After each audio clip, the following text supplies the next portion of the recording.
Vous en avez marre de voir toujours les mêmes icônes sur votre bureau. Vous voulez personnaliser ces icônes, mettre les icônes que vous voulez, avoir quelque chose qui vous ressemble plus.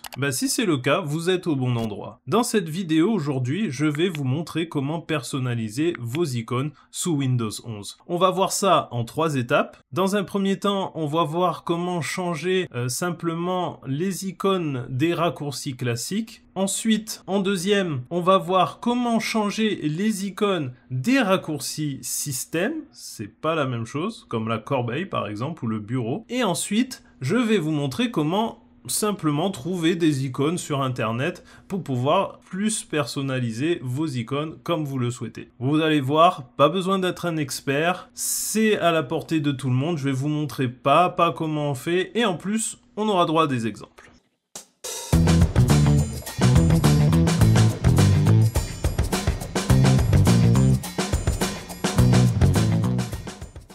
Dans un premier temps, on va voir comment changer les icônes classiques des raccourcis sous Windows 11. Par exemple, ici, j'ai plusieurs raccourcis, vous le voyez, j'ai plusieurs raccourcis, j'ai un raccourci vers Gmail. Je veux changer l'apparence de ce raccourci. Simplement, ce que je vais faire, c'est que je vais faire un clic droit sur le raccourci, un petit clic droit sur le raccourci, puis je vais aller dans Propriétés, et dans Propriétés, comme vous voyez ici, j'ai changé d'icône. Donc quand je clique ici, je vais avoir le choix entre différentes icônes.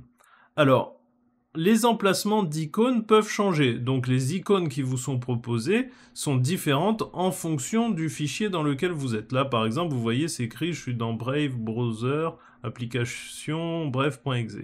Donc par exemple, ici, si je choisis cette icône mauve, je fais OK, je fais Appliquer, et hop, vous voyez, mon icône a changé. Si je retourne dans changer d'icône, vous voyez, je suis dans un autre dossier ici en haut, et du coup, j'ai un autre choix d'icône.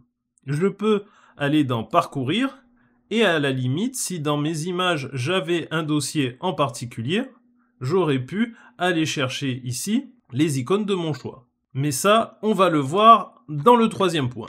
Pour l'instant, voilà comment tout simplement changer les icônes de vos raccourcis classiques. Là, si je vais par exemple sur ce raccourci-là, je peux encore une fois, vous voyez, changer d'icône. Et il va me proposer des icônes par rapport au dossier où il est. Là, il n'y en a qu'une. Si je fais parcourir, je pourrais très bien aller chercher des icônes ailleurs. Et ça va être comme ça pour tous les raccourcis classiques que vous avez. Parce que ensuite, ça c'est le numéro 2, nous avons des icônes système, comme les icônes ici de la corbeille. Ces icônes-là, si je fais un clic droit propriété, je peux pas changer l'icône. Comment on va procéder? Ça va être un tout petit peu différent. On va devoir faire un clic droit sur le bureau, aller dans personnaliser. Dans personnaliser, je vais aller dans thème, et dans thème, je vais avoir paramètres associés, donc les paramètres des icônes du bureau. Et là, je vais pouvoir changer les choses. C'est ici que je vais pouvoir changer mes icônes de bureau. Vous voyez par exemple, là j'ai l'icône ce PC, j'ai les icônes classiques des dossiers, le réseau, et j'ai ma corbeille. Et pour la corbeille, vous pouvez voir qu'on en a même deux. On a la corbeille pleine et la corbeille vide. Ça voudrait dire qu'on pourrait changer l'icône quand la corbeille est pleine et quand la corbeille est vide. Donc pour ça, je vais cliquer sur changer d'icône et je vais pouvoir choisir les icônes que je veux. Par exemple, on pourrait mettre une icône rouge quand la corbeille est pleine, et si je change d'icône ici, je peux mettre une icône verte quand ma corbeille est vide. Je fais appliquer et là, hop. Alors, c'est peut-être pas le meilleur choix d'icône, mais là, par exemple, je vois que maintenant, ma corbeille, hop, comme elle est pleine, j'ai une icône rouge avec une croix dedans. Si je fais un clic, vider la corbeille, il vide la corbeille, hop, la corbeille est vide, et mon icône a changé. Donc, comme ça, je vais pouvoir changer les icônes du système. Donc, un clic droit, personnaliser, un clic droit, personnaliser, on commence, un clic droit, personnaliser, je vais dans thème, je vais dans paramètres des icônes du bureau, et ici, je vais pouvoir changer les icônes du bureau. Alors, accessoirement, ici, on peut voir qu'on peut cocher les icônes système qui vont apparaître sur le bureau. C'est-à-dire que ici, là, j'ai que la corbeille qui est cochée, donc il n'y a que ma corbeille qui apparaissait sur le bureau. Quand j'ai coché ordinateur, fichier utilisateur, réseau et panneau de configuration et que j'ai appliqué, ici, vous voyez, j'ai ces icônes qui sont apparues. Là, j'ai ce PC, justement, j'ai le panneau de configuration, j'ai le réseau, et voilà. Et j'ai mes 5 icônes qui apparaissent. Donc si je veux que certaines disparaissent, je vais les décocher ici. Donc voilà pour la partie 2. On sait maintenant comment on peut aller changer les icônes système. Maintenant, on va voir la partie 3. Comment trouver des icônes sympas. Parce que changer d'icône, c'est bien, mais encore faut-il avoir des icônes sympas pour pouvoir les changer. Vous avez vu, il y a des icônes par défaut Windows, mais bon, elles sont pas forcément au goût de tout le monde. On peut télécharger des icônes personnalisées sur Internet. Alors, en général, déjà, il faut savoir plusieurs choses. Vous pouvez télécharger des icônes personnalisées sur Internet.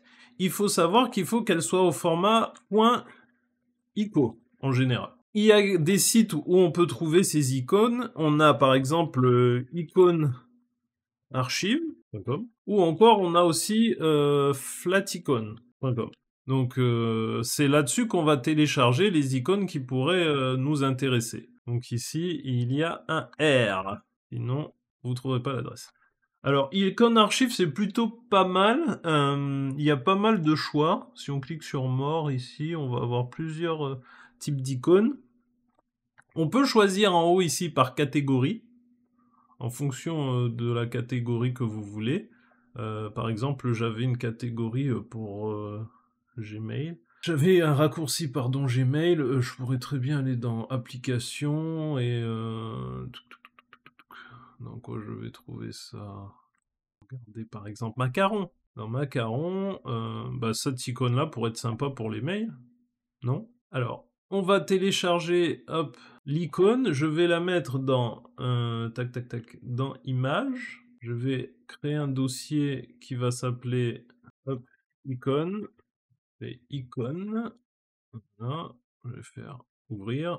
Alors oui, petite bêtise que j'ai fait, il faut les télécharger en ICO, du coup, parce qu'on veut des ICO. Donc on est toujours dans Images, icône, et je vais mettre dans ICO. Dans icône, il y a plusieurs tailles, on peut changer la couleur, si on veut. Voilà, tac. Ensuite, je vais peut-être en prendre une autre pour l'exemple. On va changer Firefox, par exemple. Pareil, je vais télécharger, alors pas ce format-là, hop, en format icône. Alors vous avez vu, hein, si vous voulez changer le format, il faut appuyer sur All Download, format, et puis vous choisissez ici Download ICO, pour avoir dans le bon format d'icône. Ensuite, en dessous, oui, ils vous font des propositions en fonction de l'image que vous avez choisie.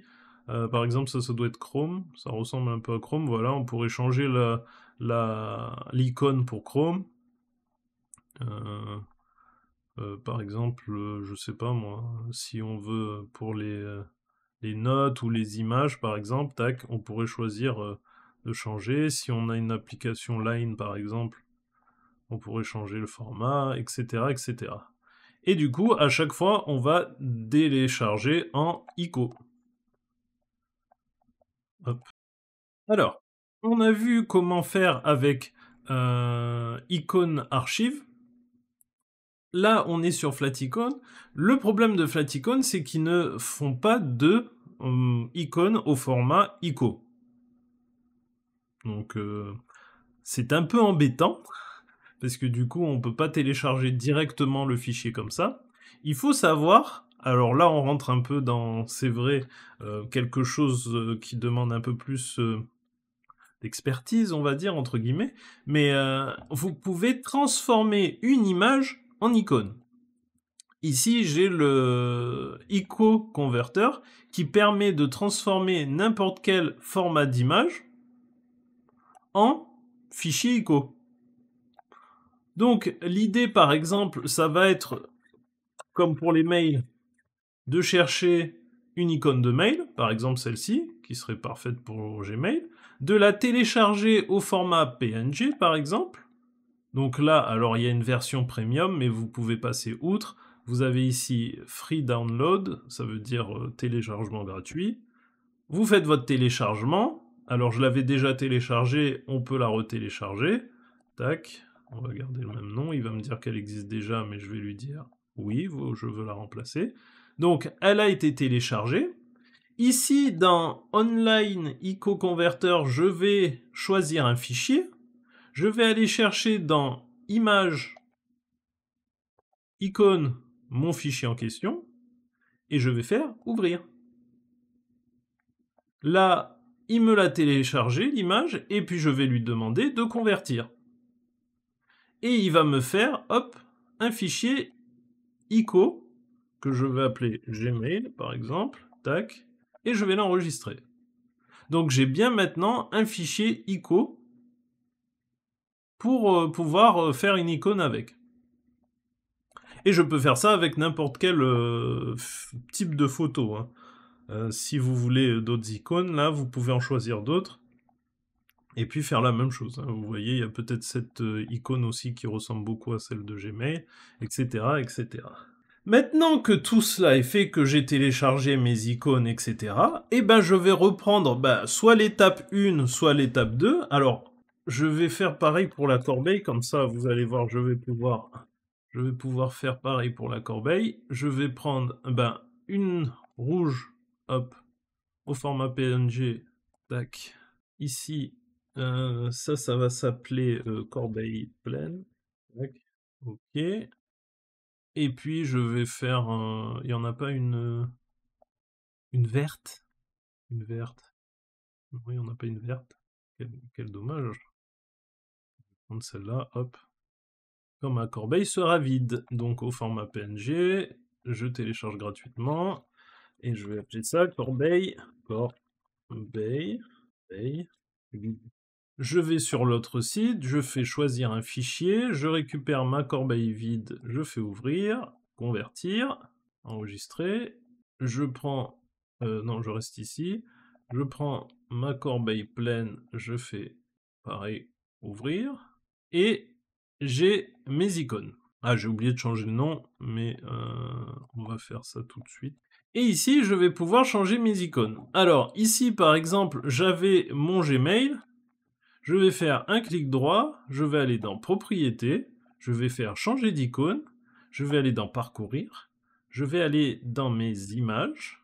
Dans mes images, je vais aller dans le dossier icône et je vais prendre l'icône Gmail. Je fais OK, Appliquer, et voilà. Maintenant, j'ai mon icône qui a changé et qui correspond à l'icône de Gmail. Je vais faire pareil pour ma corbeille, vous vous rappelez, dans l'étape 2, on fait un clic droit, personnaliser, on va dans Thème, on descend, on va dans Paramètres des icônes de bureau.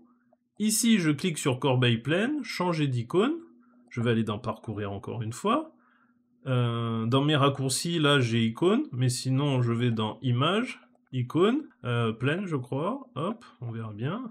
Ok, ma corbeille pleine est comme ça, et si je vais ici, je fais pareil, changer d'icône, parcourir, je vais dans icône, il est là directement, je fais corbeille vide, je fais ouvrir, ok, appliquer, et voilà. Donc ma corbeille est vide, j'ai une petite icône verte, je fais un clic droit, supprimer, ma corbeille est pleine, j'ai une petite icône rouge. En conclusion, que peut-on dire? Eh ben on a vu comment changer l'icône d'un raccourci sur le bureau, on a vu comment modifier les icônes système, pareil, la corbeille, le PC, etc. On a vu où trouver des icônes originales et comment les utiliser. Hein. Vous avez vu, il y a des sites spécialisés là-dessus. Il y a des convertisseurs. Si vous avez déjà des icônes qui vous plaisent, vous pouvez les convertir. C'est une petite touche qui permet de personnaliser son PC, mais ça peut rendre les choses beaucoup plus agréables et beaucoup plus claires au quotidien. Alors, mon conseil, c'est vous commencez avec une icône pour voir comment ça se passe, vous choisissez, etc. Vous verrez, ça se passe très bien. Vous prenez le temps de le faire, vous gardez la vidéo à côté, vous suivez pas à pas comment faire, ça se passera très bien. Si cette vidéo vous a été utile, en tout cas, n'oubliez pas le petit pouce bleu, n'hésitez pas à vous abonner, et n'hésitez pas aussi à partager cette vidéo. Si jamais vous connaissez quelqu'un qui veut changer ses icônes et qui ne sait pas comment faire, n'hésitez pas à lui envoyer la vidéo. En tout cas, j'espère que cette vidéo vous a plu, et je vous dis à très bientôt.